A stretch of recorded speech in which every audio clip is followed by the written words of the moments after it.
네, 우리 시간 함께 말씀 보겠습니다. 시편 119편입니다. 시편 119편 65에서 72절까지 말씀인데요. 구약 성서 892쪽에 있는 우리 시편 119편 65절에서부터 72절까지 말씀을 함께 보겠습니다. 시편 119편이고요. 65절에서부터 72절까지 말씀을 우리 같이 한 목소리로 읽겠습니다. 65절부터 읽을까요? 함께 읽습니다. 여호와여, 주의 말씀대로 주의 종을 선대하셨나이다. 내가 주의 계명들을 믿었사오니 좋은 명철과 지식을 내게 가르치소서. 고난당하기 전에는 내가 그릇 행하였더니 이제는 주의 말씀을 지키나이다. 주는 선하사 선을 행하시오니 주의 율례대로 나를 가르치소서. 교만한 자들이 거짓을 지어 나를 치려 하였사오나 나는 전심으로 주의 법도들을 지키리이다. 그들의 마음은 살쪄서 기름덩이 같으나 나는 주의 법을 즐거워하나이다. 고난당한 것이 내게 유익이라. 이로 말미암아 내가 주의 율례들을 배우게 되었나이다. 주의 입의 법이 내게는 천천금은보다 좋으니이다. 아멘. 오늘 이 말씀 가운데 하나님의 은혜가 있기를 간절히 기도하고 소망합니다. 우리 고백하는 마음으로 먼저 함께 다를 따라서 하시기 바랍니다. 하나님과 동행하겠습니다. 옆 사람 축복하면서 하나님과 동행하십시오. 아멘. 동행하는 날 되시길 바랍니다. 그래요, 우리 오늘 말씀은 하나님 내시는 길 6번째 고통을 이기는 길이란 대목으로 말씀을 좀 나눠보려고 합니다. 어제 가끔 이제 유튜브를 어떻게 보고 있나, 사람들이 보고 있나 좀 조회수도 보고 성도님들 어떤 글들이 있나 좀 보긴 하는데 아주 인상 깊은 답글이 하나 달려 있어서 반은 충격, 반은 기쁨이 있었습니다. 아, 목사님 안경 쓰시는 모습이 더 잘생겼어요 라는 글을, 저게 칭찬인지 욕인지 알 수가 없어요. 안경을 벗으면 못생겼다라는 이야기로 들려가지고 그래서 안경을 쓰기로 했습니다, 여러분들. 그래요, 오늘 하나님이 내시는 길, 고통을 이기는 길에 대해서 말씀을 좀 나누어 보려고 합니다. 여러분들 지금 현재 고통 중에 있는 분들도 계실 겁니다. 고통 가운데 있는 분이 없는 게, 우리 인생 가운데 고통이 없는 인생이 있겠습니까? 근데 오늘 성경 말씀은요, 차라리 고통이 있다라는 것을 전제로 하고 우리 삶 가운데는 어쩔 수 없이 고통이 있다라는 것을 전제하고 이 고통을 어떻게 대처할 것인지, 어떻게 다룰지 그것을 연구하는 것이 더 빠르다라는 말씀이 오늘 담겨 있거든요. 오늘 성경 말씀에서는 고통에 대해서 누구도 다 싫어요. 고통받는 거 누가 좋아하겠습니까? 71절 말씀부터 오늘 성경 말씀 좀 많이 볼 거예요. 굉장히 많은 말씀을 읽어가면서 은혜를 좀 나누려고 하는데 성경을 보시고 먼저 한번 볼까요? 71절 말씀, 여러분 성경책 펜 드셔도 좋습니다. 71절 시작. 고난 당한 것이 내게 유익이라. 이로 말미암아 내가 주의 율례들을 배우게 되었나이다. 자, 고난 당하는 거 좋아하는 사람 누가 있겠습니까? 그런데 성경은 지금 우리에게 뭐라고 말하고 있냐면 고난 당하는 것이 어떻다?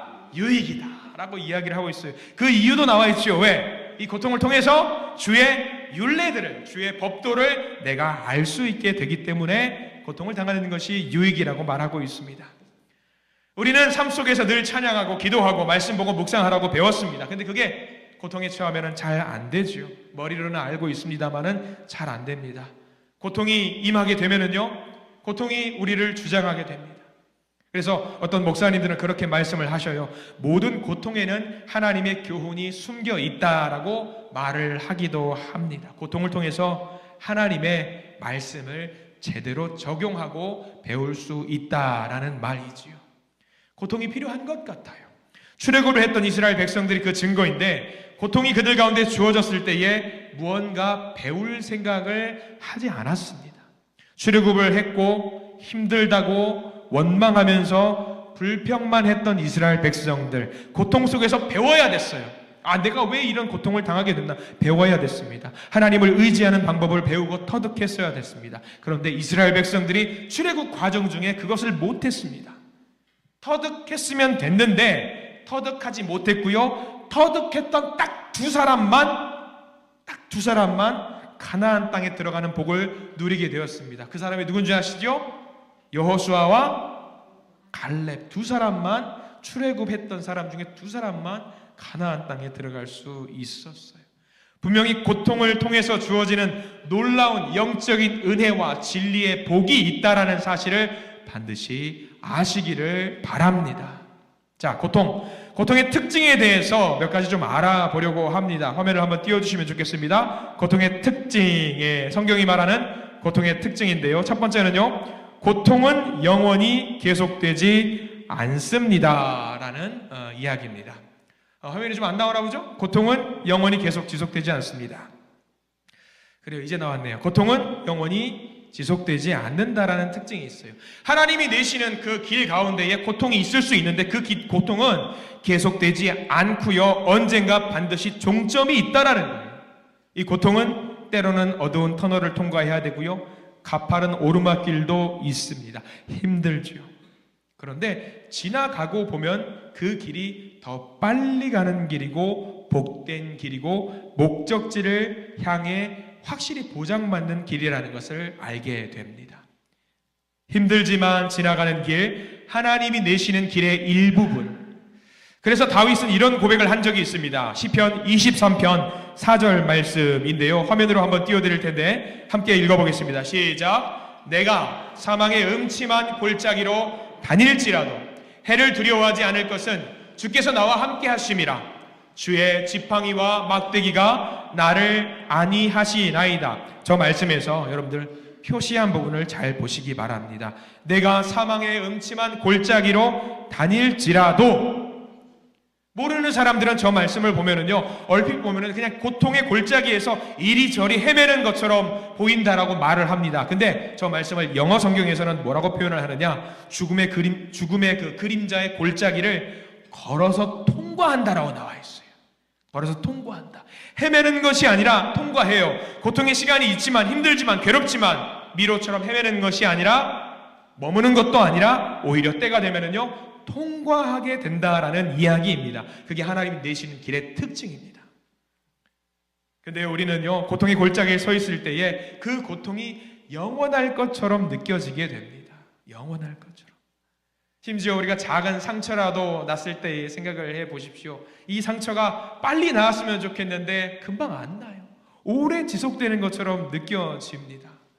세상 가운데 느껴지는 고통도 마찬가지입니다. 이게 엄청나게 큰 고통처럼 여겨질 때가 많이 있습니다. 왜 그런 줄 아세요? 마귀가 작업을 거는 거예요. 작업을 거는 거예요. 반드시 통과할 날이 있을 텐데 그 마귀들은 우리에게 뭐라고 이야기하냐면 안 와. 안 온다고, 그냥 포기해.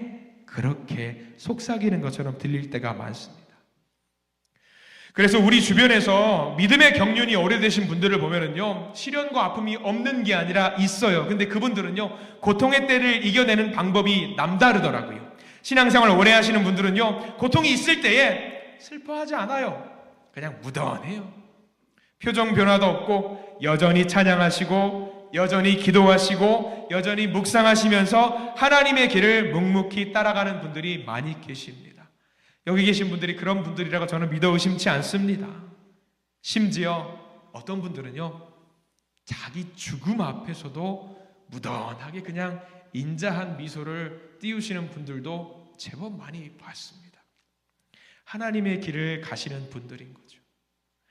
아무리 우리가 어두운 골짜기를 지나간다고 할지라도 선한 목자이신 주님만 꽉 붙잡고 가면은요, 반드시 이 고통의 길 통과할 수 있다라는 사실을 믿으시기 바랍니다. 고통은 영원히 지속되지 않습니다. 자, 또 다른 것을 볼까요? 첫 번째는 고통은 영원히 계속되지 않는다라고 말씀을 드렸습니다. 두 번째입니다. 고통 속에서 절대로 포기하지 말라. 포기하지 말라. 포기하지 말라는 말씀이 오늘 성경 말씀이에요. 고통의 시간이 길어지면은요, 대부분 탈진해요. 지쳐버려요. 건강이나 재정적인 어려움으로 인한 고통도 힘들지만 가장 힘든 고통은요, 사람을 통해서 오는 고통일 겁니다. 다윗도 그랬거든요. 오늘 우리 시편을 봤는데 시편을 썼던 다윗도 지속적으로 사람으로부터 공격에 시달리니까 영과 육이 모두가 지쳐버리게 됩니다. 그래서 시편 119편, 오늘 우리가 읽었던 성경 말씀 근처죠, 82절에 보면은요, 이런 말씀이 기록되어 있습니다. 시편 119편 82절 말씀 같이 한번 읽어보겠습니다. 나의 말이 주께서 언제나 나를 안위하실까 하면서 내 눈이 주의 말씀을 바라기에 피곤하니이다. 계속 하나님께 아뢰었어요. 버텼어요. 근데 자기가 생각했던 구원이 임하지 않으니까 솔직히 하나님, 이렇게 고통 가운데 버티는 것이 너무 힘들어요 라고 하나님께 이야기를 합니다. 우리도 고통 가운데 이런 고백할 때가 많이 있습니다. 하나님, 여기까지인 것 같습니다. 하나님, 더 이상은 못 버틸 것 같습니다. 근데 여러분들, 그럴 때일수록 오늘 시편 말씀을 묵상하면서 주저앉지 마시기 바랍니다. 더 극심한 고통, 다윗은요 우리와 비교하지 못할 정도로 극심한 고통 가운데 있으면서 오히려 사람들에게 뭐라고 말을 하고 있냐면 일어서라고 권면하고 있어요. 오늘 우리가 읽었던 119편 81절 말씀 전체를 다 밑줄 그으시면서 한번 따라서 읽기를 원하는데요. 시편 119편 81절 말씀 읽어봅니다. 시작. 나의 영혼이 주의 구원을 사모하기에 피곤하오나 나는 주의 말씀을 바라나이다. 피곤하오나 지쳤지만 힘들지만 넘어져 있지만 눈물이 나지만 가슴이 아프지만 무엇을 바란다? 주님의 말씀을 바랍니다. 주님의 말씀. 힘들어도 죽을 고비를 여러 번 넘겨도 그는 오뚜기처럼 다시 일어났습니다. 왜 그게 가능했을까요? 하나님의 말씀을 붙들었기 때문에 가능합니다. 요즘은 보기 힘들지만 옛날에는 동네마다 돌아다니는 서커스 유랑단이 있었어요. 저도 어렸을 때에 보고 요즘은 통 볼 수가 없어요.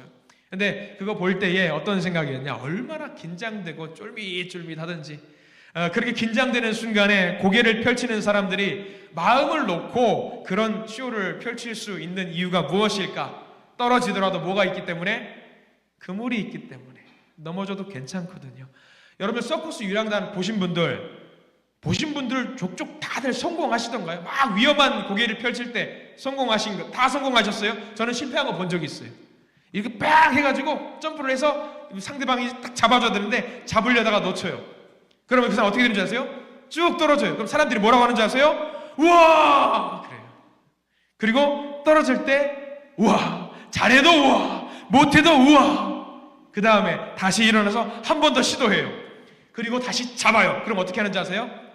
박수치고 난리가 나는 거예요. 얼마나 보기 좋은지 몰라요. 고개를 잘해서 박수를 쳐주는 것도 있겠죠. 근데 왜 박수를 쳐주느냐? 성공하면 그냥 와예요. 근데 실패해서 다시 성공하면 그때는 박수갈채가 나오는 거죠. 우리 주님께서 서커스 유랑단의 안전 그물과도 같은 분이신 거예요. 우리가 힘들어져 떨어져도 안전하게 우리를 지키시고 다시금 우리에게 말씀하시지요. 일어나 주저앉을 때가 아니야. 고통이 있다고 할지라도 주저앉을 때가 아니야. 일어나는 것은 누구 몫인 줄 알아요? 우리의 몫이에요. 우리가 해야 되는 거예요. 우리 다윗의 고백을 좀 더 볼까요? 시편 119편 88절 말씀 볼까요? 88절 성경 말씀 보시고 화면으로도 띄워드릴 텐데 시편 119편 88절 말씀 함께 읽기를 원합니다. 같이 읽겠습니다. 주의 인자하심을 따라 나를 살아나게 하소서. 그리하시면 주의 입의 교훈들을 내가 지키리이다. 참 훌륭한 말씀인 것 같아요. 나 혼자는 못하겠으니까 하나님 붙들고 나아가는 거예요. 하나님 교훈을 붙들고 나아가는 거예요. 다윗 보세요. 절대로 포기하지 않았던 다윗입니다. 다윗이 편안한 왕궁에서 안락한 삶 속에서 저런 기도를 올렸을까요? 아니요. 그가 했던 기도는요, 죽음의 위협 속에서도 주옥과 같은 기도가 나왔어요. 절대로 포기하지 마시고 주님이 우리를 위해서 만들어주시는 그 길을 기도로 소망하시면서 한 걸음씩 걸어가시는 저와 여러분들 되시기를 축원합니다. 고통에 대해서 보고 있습니다. 첫 번째는 고통은 영원히 계속되지 않는다라고 말씀을 드렸고요. 두 번째는요, 고통 속에서 절대로 포기하지 말라고 말씀드렸고요. 마지막 세 번째입니다. 세 번째는요, 화면을 한번 띄워주셨으면 좋겠는데요. 고통이라는 내용 세 번째입니다. 저를 한번 따라서 할까요? 고통 속에서 마귀에게 틈을 주지 말라. 절대로 틈을 주지 마십시오. 고통이 있을 때에 틈이 벌어져요. 아까 우리가 봤던 말씀인데요. 시편 23편 4절 말씀을 다시 한번 보기를 원하는데 중요한 말씀이 하나 있습니다. 시편 23편 4절 말씀 함께 읽을 텐데 화면 한번 띄워주시겠습니까? 같이 읽습니다. 내가 사망의 음침한 골짜기로 다닐지라도 해를 두려워하지 않을 것은 주께서 나와 함께 하심이라. 주의 지팡이와 막대기가 나를 안위하시나이다. 저 말씀에서요, 해를 두려워하지 않는다라고 표현된 저 말씀 잘 보십시오. 이 부분을 영어 성경으로 보니까 이렇게 되어 있더라고요. 어떠한 악도 두려워하지 않는다. 나에게 다가오는 해로운 것을 두려워하는 것이 아니라 어떠한 악한 것도 두려워하지 않는다라는 말이에요. 우리가 고통의 순간을 지날 때에 고통 자체로도 힘든데 마귀는 그 틈을 노리고 공격해 온다라는 말입니다. 고통을 확대해서 해석하게 만들어요. 분노하는 마음이 생기잖아요. 그러면은요, 불을 지펴요. 실제로 그 분노하는 마음이 10이라고 한다면은 마귀가 틈탈 때에 그 10이 100처럼 느껴지게 만드는 거죠. 그래서 지워졌던 상처까지 끄집어내고요, 고통 다 끄집어내고요, 화를 냅니다. 그리고 심지어 어떤 사람들은요, 고통 가운데 있을 때에 극기야 어떤 말을 하느냐? 죽고 싶다. 때로는 어떤 말을 하냐? 죽이고 싶다. 그런 말도 합니다. 근데 원래 우리가 그런 말을 하는 사람이 아니었거든요. 왜 그런 말과 생각을 하게 될까? 틈을 내주었기 때문입니다. 틈을. 정상적인 모습이 아니에요. 그럼 우리가 무엇을 의지해야 될까? 우리 하나님을 의지해야 합니다. 지금 삶 속에서 혹시 고통의 골짜기를 지나고 계시는 분들 용기를 내십시오. 배신을 당하고 아픔 가운데 있고 더 살고 싶지 않은 그런 마음이 있는 분들도 계실 것 같습니다. 그럴 때 여러분들 다윗처럼 다시 한번 기도해 보십시오. 다시 하나님을 찾으세요. 그렇게 하나님을 찾으면 더 큰 재앙으로 몰고 가는 마귀를 분명히 내쫓을 수 있으실 겁니다. 예수 그리스도 이름으로 명하노니 나를 괴롭히는, 우리를 괴롭히는 그것들은 온전히 물러갈지어다. 이렇게 선포하시면서 응답받으시는 저와 여러분들 되시기를 축원합니다. 이 고통의 골짜기를 지나갔을 때에 하나님은요, 우리를 또 가만두지 않으세요. 무엇이 있을까? 복을 주십니다. 반드시 주십니다. 그래서 어떤 목사님은 이 고통이라는 것을 두고 뭐라고 말씀하시냐면 변장된 복이라고 해요. 위장된 복이라고 말을 합니다. 왜 그럴까? 이 고통의 너머에 반드시 하나님의 복이 숨어 있기 때문입니다. 자, 고통 속에 숨겨진 복도 몇 가지가 있어요. 세 가지를 크게 가져와 봤는데, 고통 속에 숨겨진 복, 첫 번째는 이겁니다. 우리 함께 같이 한번 읽어볼 텐데요. 고통 속에 숨겨진 복, 같이 읽어봅니다. 고통을 통하여 회개하고 죄를 버리게 하신다. 여러분, 이거 굉장히 중요합니다. 고통이 내게 임했을 때에 무엇을 하게 만드느냐? 회개하게 만들고요, 내 죄를 버리게 만들어요. 신앙 상담을 할 때에 대화하면서 성도님들이 제일 많이 하는 고백이 뭔지 아세요? 이 고백입니다. 여러분도 이런 고백 해보셨을 겁니다. 목사님, 이번에 참 속상한 일이 있었어요. 안타까운 일이 있었어요. 근데 목사님, 회개해야 될까 봐요.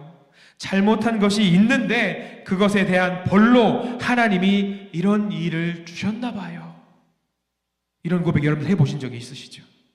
저는 사실 그 말에 전적으로 동의하지는 않지만 근데 그건 알겠더라고요. 하나님이 우리에게 고통을 주신 이유, 네가 미워서가 아니라 무엇하게 만들려고? 회개하게 만들려고. 다윗도 그랬어요. 오늘 말씀에 나오거든요. 119편 67절 말씀에 다윗이 똑같은 고백을 하더라고요. 67절 말씀 우리 같이 한 목소리로 읽겠습니다. 고난 당하기 전에는 내가 그릇 행하였더니 이제는 주의 말씀을 지키나이다. 고난 당하기 전에는 몰랐어요. 근데 고난을 당하고 나니까 내가 무엇을 잘못했는지 다시 되새기게 되고요, 되새겨 보니까 내가 주님의 말씀을 어겼구나라는 것을 알게 되었다라는 거지요. 고난 당하지 않으면 몰랐을 법한 일들, 고난을 당하니까 알게 되고 나 회개해야 되겠구나, 그것을 알게 되었다라는 거지요. 오히려 사람들은요, 고난을 당하면은요, 믿지 않는 사람들은 어떤 생각을 하시냐? 다른 사람에게 책임이 있다고 전가합니다. 억울해합니다. 이건 내 잘못 아니야, 네 잘못이잖아 라고 이야기합니다. 어떤 학생이 시험을 보는데 시험을 볼 때마다 제대로 점수를 받지 못해요.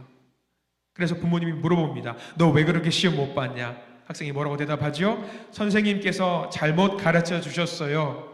그렇게 말하는 거예요. 그래서 선생님이 잘못 가르쳐 주셨보다 능력이 좀 부족한 선생님이구나 싶었는데 그 다음 시험을 봤어요. 근데 시험 성적이 또 엉망이에요. 물어봅니다. 너 왜 그렇게 시험을 못 봤냐? 선생님께서 잘못 가르쳐 주셨어요.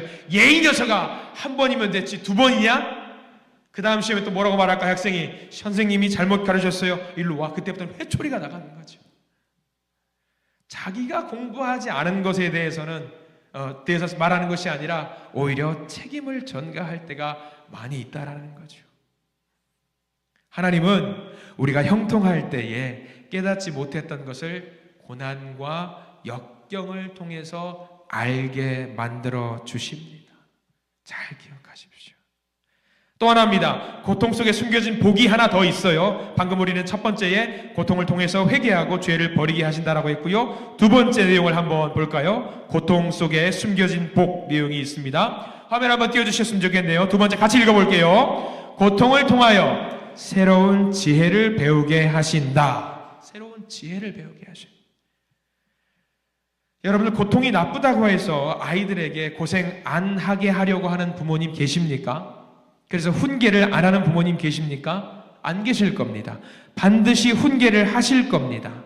고통이 인간을 좌절시킬 수도 있지만 오히려 문제를 해결할 수 있도록 그 잠재력을 끌어올리게 만들 수도 있어요. 사람은요, 때때로 위기를 겪어야 익숙한 그 방식을 버리게 되더라고요. 한 번은 저도 그런 적이 있습니다. 오늘 고해성사 같은 것을 하게 되는데요. 주일 예배 시간에 말씀을 준비하다가 말씀을 월요일부터 본문, 화요일, 수요일까지 본문을 딱 골라요. 그러니까 막 이제 저는 늘 이제 설교 원고를 쓰는 것을 연애 편지를 쓰는 마음으로 쓰거든요. 막 써요. 설교를 쓰다가. 근데 한참 쓰다 보니까 내가 생각했던 그런 마음의 감동이 안 오는 것 같아요. 그럼 다 지워버려요. 다시 써요. 막 쓰다가 그거를 쓰고 지우고를 반복을 한 7, 8번 하면은요, 머리를 싸매요. 주님, 어떻게 합니까? 그리고 언제까지 이거를 원고를 탈고를 못할 때가 있냐면 토요일 자정까지. 그럼 여러분 예배를 온전히 드릴 수 있겠어요? 못 드리겠어요? 잘 안 돼요. 그럼 그때부터 뭘 하는 줄 아세요? 아무것도 안 하고 그냥 다 내려놓고 다 덮어놓고 어디 가게 해요? 재단 위에 올라가요. 그래놓고 무릎 꿇진 않아요. 그냥 앞바다리 해놓고 어쩌려고 그러십니까? 어쩌려고 그러십니까? 그래. 그 머리 막 싸매고 치끈 이제 쥐고지고 기도 한번 신나게 하고 오면은요, 신기하게 30분 만에 원고가 만들어져요. 한 번쯤은 이렇게 하나님이 치실 때가 있더라고요. 한번 뭔가 위기를 느끼고 그럴 때에 내가 내 능력으로 하는 게 아니구나라는 걸 깨닫고 알 때에 하나님은요, 우리에게 길을 열어주실 때가 많이 있고 새로운 지혜를 부어주시더라고요. 한 번쯤은 위기를 겪을 때가 필요한 것 같습니다. 혹시 이 가운데 흡연을 하셨다가 끊으신 분들이 계실지 모르겠습니다. 그런 이야기 한번 들어보셨을 겁니다. 어떤 어르신이 평생 흡연을 하셨어요. 절대로 끊지를 못하십니다. 근데 딸이 시집을 가고 임신을 하고 그렇게 기다렸던 손자를 드디어 얻게 되었습니다. 딸아이가 치료를 받고 산후조리원까지 갔어요. 대략 3주를 기다려야지 이제 드디어 3주 뒤에 내가 손자를 안아볼 수 있게 되겠구나 싶었어요. 그래서 내일이 산후조리원 나오는 날입니다. 그래서 기쁜 마음으로 딸은 뒷전입니다. 손자를 드디어 안아보겠구나 싶어가지고 갔어요. 근데 웬걸 갔더니 딸이 어제 퇴원을 했답니다. 웬걸 이게 무슨 일일까? 전화를 했어요. 너 어디 있니? 집이에요. 딸이 매몰차게 말을 하는 거예요. 아빠 오지 마세요. 왜 그랬을까요? 왜? 아빠가 뭐 하니까? 담배 피우니까. 담배 피우니까. 손주에게 담배 연기를 풍기는 할아버지가 돼서야 되겠냐라고 해서 절대로 오지 마. 그 아버지의 마음이 어땠을까요? 미어지고 터지고 고통가지고 눈물 나는데 어떻게 했을까요? 그 아버지. 그 길로 담배를 끊으셨대요. 평생 피우던 담배를 끊으셨대요. 이런 고통과 어떤 아픔이 있을 때에 삶의 변화가 이루어지는 거예요. 그래서 고통을 두고 어떤 사람들은 특별한 과외 수업이라고도 말을 하고는 해요. 때로는 고통을 이겨낼 수 있는 방법이 필요한 거죠. 고통이 있다 하더라도 고통을 통해 우리를 이끄시는 그 길, 하나님이 내시는 길을 반드시 발견하실 수 있는 저와 여러분들 되시기를 소망합니다. 우리가 시편 119편 66절 말씀도 함께 보려고 합니다. 66절 말씀 읽어볼까요? 시편 119편 66절 함께 읽습니다. 내가 주의 계명들을 믿었사오니 좋은 명철과 지식을 내게 가르치소서. 하나님께서 고통을 통해 극복할 수 있는 지혜도 주시지만 앞으로 닥쳐올 수 있는 큰 재앙을 막는 예방 주사로서의 고통도 허락하신다라는 이야기입니다.